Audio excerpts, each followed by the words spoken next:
ਸਤਨਾਮ ਸ਼੍ਰੀ ਵਾਹਿਗੁਰੂ ਸਾਹਿਬ JIO.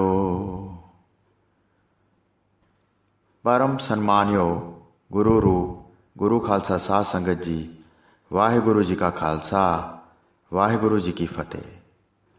Assam ਦਾ ਰਾਜਾ ਸ਼ਰਧਾ ਅਤੇ ਪ੍ਰੇਮ ਭਾਵਨਾ ਨਾਲ ਸਤਿਗੁਰੂ ਜੀ ਦੇ ਪਾਸ ਚਲਾ ਗਿਆ।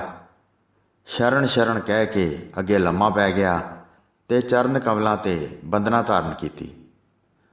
ਕਾਮਰੂਪ ਦੇਸ਼ ਦਾ ਮੈਂ ਰਾਜਾ ਹਾਂ, ਸਾਰੇ ਸਮਾਜ ਨੂੰ ਛੱਡ ਕੇ ਤੁਹਾਡੇ ਪਾਸ ਆਇਆ ਹਾਂ।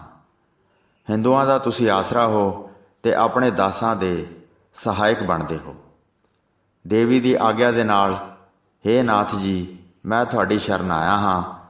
ਜਿਵੇਂ ਤੁਹਾਨੂੰ ਚੰਗਾ ਲੱਗਦਾ ਹੈ ਉਸ ਤਰ੍ਹਾਂ ਹੀ ਹੁਣ ਕਰੋ। ਸਾਰੇ ਤੁਹਾਡੀ ਆਗਿਆ ਅਨੁਸਾਰ ਹਨ।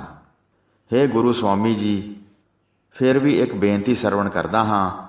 ਆਪ ਜੀ ਸਭ ਵਿਧੀਆਂ ਨਾਲ ਸਮਰੱਥ ਅਤੇ ਅੰਤਰਜਾਮੀ ਹੋ। ਅਸੀਂ ਹਿੰਦੂ ਗੁਰੂ ਜੀ ਦੇ ਭਾਵ ਆਪ ਦੇ ਸਿੱਖ ਹਾਂ। ਸਾਰਾ ਦੇਸ਼ ਮੰਨਦਾ ਹੈ। ਹੁਣ ਤੁਰਕ ਬਾਦਸ਼ਾਹ ਦੇ ਵੱਸ ਵਿੱਚ ਹੈ। ਸਾਨੂੰ ਡੇਗਣਾ ਯੋਗ ਨਹੀਂ ਹੈ। ਸਾਡਾ ਸਹਾਇਕ ਬਣਨਾ ਉਚਿਤ ਹੈ। ਸਾਰੇ ਹਿੰਦੂ ਤੁਹਾਡੇ ਆਸਰੇ ਹਨ।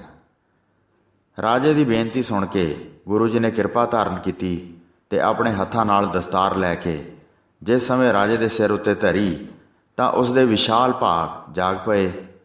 ਰਾਜੇ ਦੇ ਮੋਹ ਭਰਮ ਦੇ ਜਟਲ ਕਪਾਟ ਖੁੱਲ੍ਹ ਗਏ ਤੇ ਠਾਠ ਹੋਰ ਦਾ ਹੋਰ ਹੋ ਗਿਆ। ਫਿਰ ਇੱਕ ਸੁੰਦਰ ਦੁਪੱਟਾ ਦਿੱਤਾ ਤੇ ਕਿਰਪਾ ਧਾਰ ਕੇ ਨਿਹਾਲ ਕਰ ਦਿੱਤੇ। ਰਾਜੇ ਦੇ ਦੇਵੀ ਦੀ ਪੂਜਾ ਨਾਲ ਕਪਾਟ ਨਹੀਂ ਸੀ ਖੁੱਲ੍ਹੇ, ਪਰ ਸਤਿਗੁਰੂ ਜੀ ਦਾ ਸਪਰਸ਼ ਹੁੰਦਿਆਂ ਹੀ ਇਹ ਕਪਾਟ ਖੁੱਲ੍ਹ ਗਏ। ਇਸ ਕਰਕੇ ਸ੍ਰੀ ਗੁਰੂ ਗ੍ਰੰਥ ਸਾਹਿਬ ਜੀ ਵਿੱਚ ਲਿਖਿਆ ਵੀ ਹੈ, ਤੂੰ ਕਹੀਅਤ ਹੀ ਆਦਿ ਭਵਾਨੀ, ਮੁਕਤ ਕੀ ਬਰੀਆ ਕਹਾਂ ਛਪਾਨੀ। ਇਹ ਪਾਵਨ ਸ਼ਬਦ ਅੰਗ 874 ਤੇ ਸੁਸ਼ੋਭਿਤ ਹੈ, ਜਿਸ ਦਾ ਭਾਵ ਅਰਥ ਇਹ ਹੈ ਕਿ ਤੂੰ ਆਦਿ ਦੇਵੀ ਆਖੀ ਜਾਂਦੀ ਹੈ। ਮੁਕਤੀ ਦੇਣ ਵੇਲੇ ਤੂੰ ਆਪਣੇ ਆਪ ਨੂੰ ਕਿੱਥੇ ਲੁਕਾ ਲੈਂਦੀ ਹੈ। ਗੁਰੂ ਜੀ ਨੇ ਜਿਹੜੇ ਰਾਜੇ ਦੇ ਸਾਰੇ ਸ਼ਸਤਰ ਬਸਤਰ ਮੰਗਵਾ ਲਏ ਸਨ, ਉਹਨਾਂ ਵਿੱਚੋਂ ਇੱਕ ਕਟਾਰ ਰਾਜੇ ਨੂੰ ਨਾ ਦਿੱਤਾ। ਗੁਰੂ ਜੀ ਨੇ ਉਸ ਨੂੰ ਆਪਣੇ ਪਾਸ ਰੱਖ ਲਿਆ ਤੇ ਕਿਹਾ, ਹੇ ਰਾਜਨ, ਤੁਸੀਂ ਜਿਵੇਂ ਕਿਹਾ ਹੈ ਅਸੀਂ ਵੀ ਉਸ ਤਰ੍ਹਾਂ ਕਰਨਾ ਚਾਹੁੰਦੇ ਹਾਂ। ਚਿੱਤ ਵਿੱਚ ਕਿਸੇ ਪ੍ਰਕਾਰ ਦੀ ਵੀ ਚਿੰਤਾ ਨਾ ਕਰੋ। ਸਾਡੇ ਬਚਨਾਂ ਦੇ ਅਨੁਸਾਰ ਰਹੋ। ਦੋਹੀਂ ਪਾਸੀ ਜਿਵੇਂ ਸੌਖ ਹੋਵੇ, ਦੇਸ਼ ਵਿੱਚ ਜਿਵੇਂ ਤੁਹਾਨੂੰ ਕਿਸੇ ਦਾ ਭੈ ਨਾ ਰਹੇ। ਰਾਜਾ ਵੱਡੀ ਕਰਾਮਾਤ ਨੂੰ ਵੇਖ ਕੇ ਸ਼ਰਧਾ ਧਾਰ ਕੇ ਬਹੁਤ ਪ੍ਰਸੰਨ ਹੋਇਆ।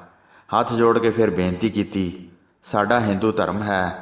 ਦਾਸ ਦੀ ਇਸ ਤਰ੍ਹਾਂ ਸਹਾਇਤਾ ਕਰੋ ਕਿ ਅਸੀਂ ਤੁਰਕ ਬਾਦਸ਼ਾਹ ਨੂੰ ਕਿਸੇ ਤਰ੍ਹਾਂ ਵੀ ਨਾ ਵੇਖੀਏ। ਤੁਰਕਾਂ ਦੇ ਸੰਗ ਨਾਲ ਧਰਮ ਦੀ ਹਾਨੀ ਹੋਵੇਗੀ। ਉਹਨਾਂ ਨਾਲ ਬੋਲਣਾ, ਮਿਲਣਾ ਅਤੇ ਛੂਹਣਾ ਵੀ ਧਰਮ ਨਹੀਂ ਹੈ। ਗੁਰੂ ਜੀ ਦੀ ਆਗਿਆ ਸਾਡਾ ਧਰਮ ਹੈ। ਹੇ ਪ੍ਰਭੂ ਜੀ, ਮਾਰਨ ਵਾਲੇ ਤੇ ਜਿਵਾਉਣ ਵਾਲੇ ਆਪ ਹੀ ਹੋ। ਤੁਰਕ ਬਾਦਸ਼ਾਹ ਦੀ ਜਿਵੇਂ ਆਗਿਆ ਹੈ ਉਹ ਸਾਡੇ ਪਾਸੋਂ ਨਾ ਮਨਾਵੋ। ਇਹ ਪ੍ਰਭੂ ਜੀ ਤੁਹਾਡਾ ਵੱਡਾ ਕਾਰਜ ਹੈ। ਹੋਰ ਜਿਵੇਂ ਤੁਸੀਂ ਕਹੋ ਅਸੀਂ ਤੁਹਾਡੀ ਆਗਿਆ ਅਨੁਸਾਰ ਹਾਂ। ਸਤਿਗੁਰੂ ਜੀ ਨੇ ਫਿਰ ਕਿਰਪਾ ਧਾਰ ਕੇ ਕਿਹਾ, ਅਸੀਂ ਉਸ ਤਰ੍ਹਾਂ ਹੀ ਕਰਾਂਗੇ ਜਿਵੇਂ ਤੁਸੀਂ ਚਾਹਿਆ ਹੈ। ਬਿਸ਼ਨ ਸਿੰਘ ਇੱਕ ਧਰਮੀ ਰਾਜਾ ਹੈ। ਸਾਡੇ ਭਰੋਸੇ ਉੱਤੇ ਉਸਨੇ ਕਾਰਜ ਸਾਜਿਆ ਹੈ। ਉਸ ਦਾ ਹਿਰਦਾ ਸਰਲ ਹੈ। ਉਸ ਵਿੱਚ ਕਿਸੇ ਪ੍ਰਕਾਰ ਦਾ ਕਪਟ ਨਹੀਂ ਹੈ। ਹੁਣ ਸਾਡੀ ਆਗਿਆ ਅਨੁਸਾਰ ਚੱਲਦਾ ਹੈ। ਉਸ ਨਾਲ ਮਿਲ ਕੇ ਸੰਧੀ ਕਰ ਲਓ ਤੇ ਆਪਣਾ ਕਾਰਜ ਸੁਧਾਰ ਲਓ। ਤੁਰਕ ਬਾਦਸ਼ਾਹ ਨਾਲ ਤੁਹਾਡਾ ਮੇਲ ਨਹੀਂ ਹੋਵੇਗਾ। ਦੋਵੇਂ ਆਪਸ ਵਿੱਚ ਪ੍ਰਸੰਨ ਰਹੋ। ਰਾਜਾ ਸੁਣ ਕੇ ਕਹਿਣ ਲੱਗਾ, ਹੇ ਮੁਕਤੀ ਦਾਤੇ ਗੁਰੂ ਜੀ, ਅਸੀਂ ਆਪ ਜੀ ਦਾ ਵਚਨ ਮੰਨਿਆ ਹੈ। ਫਿਰ ਵੀ ਇੱਕ ਬੇਨਤੀ ਸੁਣ ਲਓ। ਤੁਰਕ ਪਾਸ ਬਹੁਤ ਵੱਡੀ ਫੌਜ ਜਾਣੀ ਜਾਂਦੀ ਹੈ। ਅਸੀਂ ਇਹ ਕਸਮ ਪਾਈ ਹੋਈ ਹੈ ਕਿ ਤੁਰਕਾਂ ਨੂੰ ਨਾ ਵੇਖੀਏ ਅਤੇ ਨਾ ਹੀ ਇਸ ਪਾਰ ਆ ਕੇ ਮਿਲੀਏ।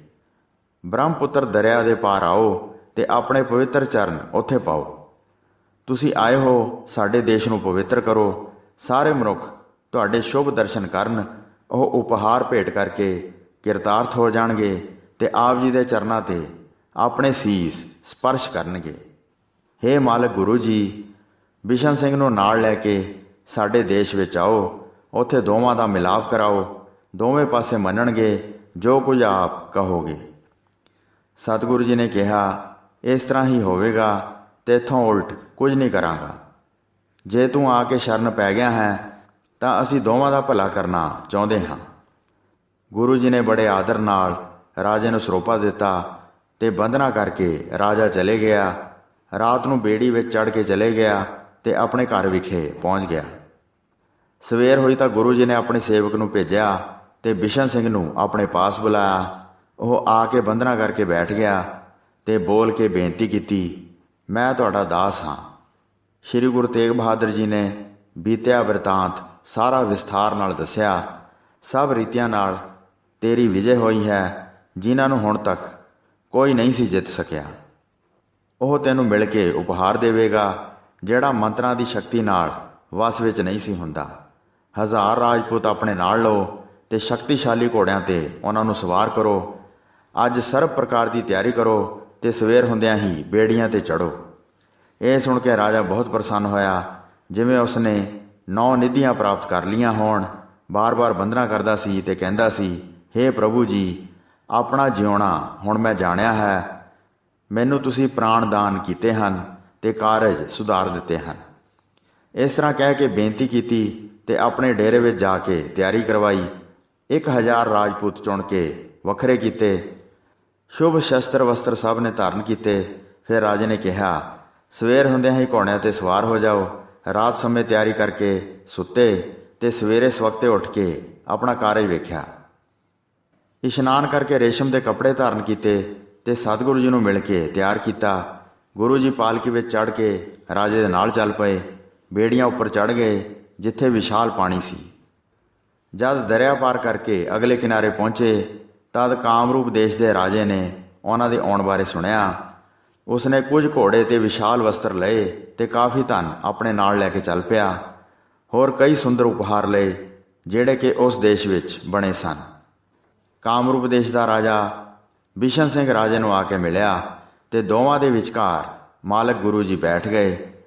ਜਿੰਨਾ ਲੈਣ ਦੇਣ ਦੋਹਾਂ ਦੇ ਮਨ ਨੂੰ ਚੰਗਾ ਲੱਗਾ, ਉਹਨਾਂ ਸ਼੍ਰੀ ਪ੍ਰਭੂ ਜੀ ਨੇ ਦੋਵਾਂ ਵਿੱਚ ਕਰਵਾ ਦਿੱਤਾ। ਦੋਵਾਂ ਦੀ ਆਪਸ ਵਿੱਚ ਮਿੱਤਰਤਾ ਹੋ ਗਈ। ਪ੍ਰੇਮ ਰਸ ਵਧਿਆ ਵੇਖ ਕੇ ਦਿਲ ਵਿੱਚ ਬਹੁਤ ਪ੍ਰਸੰਨ ਹੋਏ। ਦੋਵਾਂ ਰਾਜਿਆਂ ਨੇ ਆਪਸ ਵਿੱਚ ਪੱਗ ਵਟਾਈ ਤੇ ਦੋਵੇਂ ਇੱਕ ਦੂਸਰੇ ਨੂੰ ਜੱਫੀਆਂ ਪਾ ਕੇ ਮਿਲੇ। ਕਾਮਰੂਪ ਦੇਸ਼ ਦੇ ਰਾਜੇ ਨੇ ਸਤਿਗੁਰੂ ਜੀ ਨੂੰ ਕਹਿ ਕੇ ਵਿਸ਼ੇਸ਼ ਬੇਨਤੀ ਕੀਤੀ, ਹੁਣ ਕੋਈ ਨਿਸ਼ਾਨੀ ਸਾਨੂੰ ਦਿਓ, ਸਾਡੇ ਉੱਤੇ ਕਿਰਪਾ ਧਾਰ ਕੇ ਪ੍ਰਸੰਨ ਹੋਵੋ। ਸਾਨੂੰ ਆਪਣੇ ਪੈਰ ਦੀ ਜੁੱਤੀ ਹੀ ਦੇ ਦਿਓ, ਸਾਰਾ ਦੇਸ਼ ਇਸ ਦੀ ਪੂਜਾ ਕਰੇਗਾ। ਜਾਂ ਹੋਰ ਕੋਈ ਵਸਤੂ ਇਸ ਦੇਸ਼ ਨੂੰ ਦਿਓ, ਜਿਸ ਉੱਤੇ ਇਹ ਲੋਕ ਵਿਸ਼ੇਸ਼ ਸ਼ਰਧਾ ਧਾਰਨ ਕਰਨ। ਇਸ ਤਰ੍ਹਾਂ ਰਾਜੇ ਦਾ ਜਦ ਪ੍ਰੇਮ ਵੇਖਿਆ ਤਾਂ ਗੁਰੂ ਜੀ ਨੇ ਕਿਰਪਾ ਦ੍ਰਿਸ਼ਟੀ ਨਾਲ ਉਸ ਨੂੰ ਵੇਖਿਆ। ਸ਼੍ਰੀ ਗੁਰੂ ਜੀ ਨੇ ਆਪਣਾ ਧਨੁੱਖ ਸੰਭਾਲਿਆ ਤੇ ਭੱਥੇ ਵਿੱਚੋਂ ਇੱਕ ਤੀਰ ਕੱਢਿਆ। ਤੀਰ ਨੂੰ ਧਨੁੱਖ ਵਿੱਚ ਰੱਖ ਕੇ ਕੰਨਾਂ ਤੱਕ ਖਿੱਚਿਆ ਤੇ ਸਾਹਮਣੇ ਇੱਕ ਬ੍ਰਿਛ ਨੂੰ ਵੇਖ ਕੇ ਨਿਸ਼ਾਨਾ ਲਾਇਆ। ਉਸ ਬ੍ਰਿਛ ਨੂੰ ਵੇਖ ਕੇ ਤੀਰ ਨੂੰ ਛੱਡਿਆ ਤਾਂ ਉਹ ਬੜੇ ਜ਼ੋਰ ਨਾਲ ਉਸ ਦਰਖਤ ਨੂੰ ਲੱਗਾ। ਇਸ ਤਰ੍ਹਾਂ ਤੀਰ ਗਿਆ ਕਿ ਤੀਰ ਦੀ ਮੁਖੀ ਬ੍ਰਿਛ ਵਿੱਚੋਂ ਪਾਰ ਹੋ ਗਈ ਤੇ ਦੋਵੇਂ ਪਾਸੇ ਥੋੜ੍ਹੇ ਥੋੜ੍ਹੇ ਦਿਸ ਪਏ। ਫਿਰ ਸਤਿਗੁਰੂ ਜੀ ਨੇ ਕਿਹਾ, ਚਿੰਨ੍ਹ ਵਾਲੇ ਇਸ ਸਥਾਨ ਦੀ ਸਾਰੇ ਸ਼ਰਧਾ ਧਾਰ ਕੇ ਪੂਜਾ ਕਰਨਗੇ। ਜੇ ਇਸ ਦੇਸ਼ ਵਿੱਚ ਕੋਈ ਵਿਘਨ ਹੋ ਜਾਵੇ, ਇਸ ਨੂੰ ਮੰਨਣ ਨਾਲ ਤੁਰੰਤ ਸਾਰੇ ਵਿਘਨ ਖਤਮ ਹੋ ਜਾਣਗੇ। ਕੋਈ ਵੀ ਕਿਸੇ ਵਿਧੀ ਨਾਲ ਕੋਈ ਫਲ ਪ੍ਰਾਪਤੀ ਦੀ ਇੱਛਾ ਕਰਦਾ ਹੋਵੇ, ਇਸ ਸਥਾਨ ਦੀ ਪੂਜਾ ਕਰਨ ਨਾਲ ਪ੍ਰਾਪਤ ਹੋ ਜਾਏਗਾ। ਅੱਜ ਦੇ ਦਿਨ ਇੱਥੇ ਮੇਲਾ ਲਾਓ, ਸਾਰੇ ਦੇਸ਼ ਦੇ ਮਨੁੱਖਾਂ ਨੂੰ ਇਕੱਠਾ ਕਰੋ। ਇਹ ਮੰਨੋ ਕਿ ਮਹਾਨ ਮਹਾਤਮ ਪਾਇਆ ਹੈ। ਧੂਖ ਧੁਖਾਵੋ, ਦੀਪ ਜਲਾਓ ਤੇ ਪ੍ਰਸ਼ਾਦ ਭੇਟ ਚੜਾਓ। ਇਹ ਸੁਣ ਕੇ ਰਾਜੇ ਨੇ ਬੜੀ ਸ਼ਰਧਾ ਧਾਰਨ ਕੀਤੀ ਤੇ ਉਸ ਸਥਾਨ ਤੇ ਇੱਕ ਬ੍ਰਾਹਮਣ ਨੂੰ ਪੁਜਾਰੀ ਬਣਾ ਕੇ ਬਿਠਾ ਦਿੱਤਾ। ਸਦਾ ਉਹ ਕੜਾਹ ਪ੍ਰਸ਼ਾਦ ਕਰਵਾਉਂਦਾ ਸੀ ਤੇ ਉੱਥੇ ਲਿਆ ਕੇ ਵਰਤਾ ਦਿੰਦਾ ਸੀ। ਸਰਬ ਪ੍ਰਕਾਰ ਪੂਜਾ ਕਰਕੇ ਉੱਥੋਂ ਮਨ ਇੱਛਤ ਫਲ ਪ੍ਰਾਪਤ ਕਰਦੇ ਸਨ। ਇਸ ਤਰ੍ਹਾਂ ਸਤਿਗੁਰੂ ਜੀ ਨੇ ਦੋਵਾਂ ਰਾਜਿਆਂ ਨੂੰ ਮਿਲਾ ਦਿੱਤਾ ਤੇ ਸਾਰਿਆਂ ਦੇ ਸੁਣਦਿਆਂ ਬਚਨ ਕੀਤਾ, ਤੁਸੀਂ ਦੋਵੇਂ ਰਾਜੇ ਵੱਡੇ ਬੁੱਧੀਵਾਨ ਹੋ, ਸਾਥੋਂ ਆਪਣੀ ਹਿੱਤ ਦੇ ਬਚਨ ਸੁਣੋ। ਇਸ ਖੰਜਰ ਨੂੰ ਅਸੀਂ ਧਰਤੀ ਵਿੱਚ ਗੱਡਦੇ ਹਾਂ। ਇੱਥੇ ਇੱਕ ਸੁੰਦਰ ਨਗਰੀ ਵਸਾਓ। ਇਸ ਨੂੰ ਅਸੀਂ ਦੋਹਾਂ ਰਾਜਾਂ ਦੀ ਹੱਦ ਬਣਾਉਂਦੇ ਹਾਂ। ਇੱਥੇ ਬਹੁਤ ਬਾਦਸ਼ਾਹੀ ਸੈਨਾ ਰਹੇਗੀ। ਇਸ ਪਾਸੇ ਰਾਜਾ ਕਾਮਰੂਪ ਰਹੇ ਤੇ ਅੱਗੇ ਨਾ ਜਾਵੇ ਤੇ ਦੁਬਾਰਾ ਕਿਸੇ ਪ੍ਰਕਾਰ ਦੇ ਵਿਰੋਧ ਨੂੰ ਨਾ ਉਠਾਵੇ। ਜਿੱਥੇ ਬਾਦਸ਼ਾਹ ਦੀ ਇੱਥੇ ਚੌਂਕੀ ਰਹੇਗੀ, ਉੱਥੇ ਅਸੀਂ ਨਗਰੀ ਵਸਾਉਣੀ ਚਾਹੁੰਦੇ ਹਾਂ। ਇਹ ਨਗਰੀ ਹੱਦ ਵਾਸਤੇ ਵਸਾਉਂਦੇ ਹਾਂ। ਇਹ ਸੁਣ ਕੇ ਦੋਵੇਂ ਰਾਜੇ ਪ੍ਰਸੰਨ ਹੋ ਗਏ। ਆਪੋ ਆਪਣੀ ਮਰਿਆਦਾ ਕਰਕੇ ਦੋਹਾਂ ਪਾਸਿਆਂ ਦੇ ਲੋਕ ਪ੍ਰਸੰਨਤਾ ਧਾਰ ਕੇ ਰਹਿਣ। ਗੁਰੂ ਜੀ ਦੇ ਬਚਨਾਂ ਨੂੰ ਚੰਗਾ ਮੰਨ ਕੇ ਰਾਜੇ ਬਿਸ਼ਨ ਸਿੰਘ ਨੇ ਬਹੁਤ ਆਦਰ ਕੀਤਾ। ਸੋਨਾ, ਵਸਤਰ ਅਤੇ ਘੋੜੇ ਦਿੱਤੇ ਤੇ ਧਨ ਦੇ ਕੇ ਬਹੁਤ ਸਨਮਾਨਿਤ ਕੀਤੇ। ਵਿਦਾਇਗੀ ਲੈ ਕੇ ਚੱਲ ਕੇ ਵਾਪਸ ਆ ਗਏ ਤੇ ਬੇੜੀਆਂ ਤੇ ਚੜ੍ਹ ਕੇ ਦਰਿਆ ਦੇ ਪਾਰ ਆ ਉਤਰੇ। ਫਿਰ ਸੈਨਾ ਦੇ ਵਿੱਚ ਆ ਕੇ ਜਿੱਤ ਦਾ ਧੌਂਸਾ ਵਜਾ ਦਿੱਤਾ ਤੇ ਤੋਪਾਂ ਬੰਦੂਕਾਂ ਦੀਆਂ ਸ਼ਲਖਾਂ ਛੱਡੀਆਂ। ਤੁਰੰਤ ਫਤਿਹਨਾਮਾ ਲਿਖਿਆ ਤੇ ਬੜੀ ਛੇਤੀ ਦਿੱਲੀ ਵੱਲ ਭੇਜ ਦਿੱਤਾ।